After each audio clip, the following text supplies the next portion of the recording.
When certain politicians and the media use the term muscular liberalism, that's just another word for racism and Islamophobia. This stance on Islam has led them into primary schools to ascertain why young girls wear the hijab, as it could be interpreted as a sexualization of these young girls. I say shame on Ofsted for victimizing young girls, for choosing to wear religious articles of clothing. There is no such measure made for other religions or other articles of religious wear. This stance has other ramifications. It signals to the British public and emboldens groups such as EDL, BNP and other fascist and racist groups that women are oppressed by Islam, are made insubordinate to the men that supposedly forced them to wear it, and that it is the job of the British state to liberate us. We reject this imperialistic saviour thinking.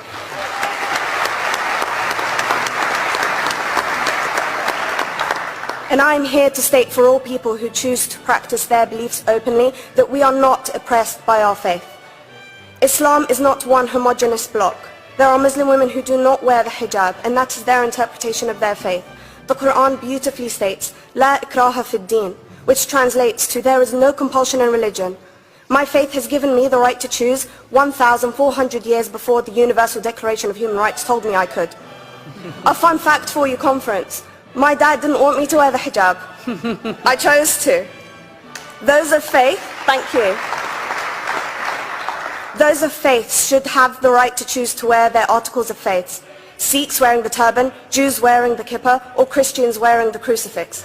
Practicing my right to freedom of expression through the hijab empowers me and other women like me to know that we are able to make decisions for ourselves.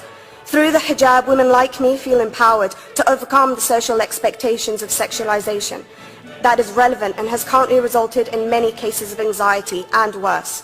I can speak for myself and others like me.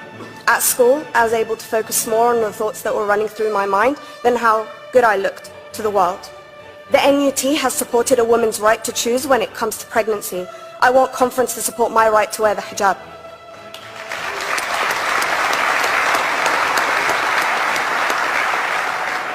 How I choose to practice my faith is clearly displayed for all to see. This makes me the target of hate crime. The level of racist attacks on Muslim women is disproportionate to any other oppressed group in British society because we are an easy target. This decision by Ofsted has ramifications beyond the school gates and must be seen in the context of increased attacks on the Muslim community and perpetuates the outdated notion that Muslim women are victims. I was on a trip last year to Hampton Court with my Year 7s, where a man felt comfortable to call me a terrorist. As a Muslim woman, I'm not a victim, so I challenged him. He denied it. I'm sure you've heard of the Punish a Muslim Day. It's been spoken about a few times already this morning. And as a Muslim, I'm actually quite optimistic. They're trying to limit it to one day. That's 364 less than normal.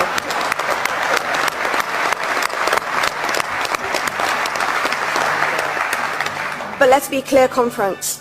Islamophobia and other forms of racism affects non-Muslims too. If we don't challenge this stance as a collective, we may turn into a society like France, where women are forced by the law to choose between their faith and their education, their faith and their right to work in the public sector, their faith and their right to enjoy a day out by the seaside with their families.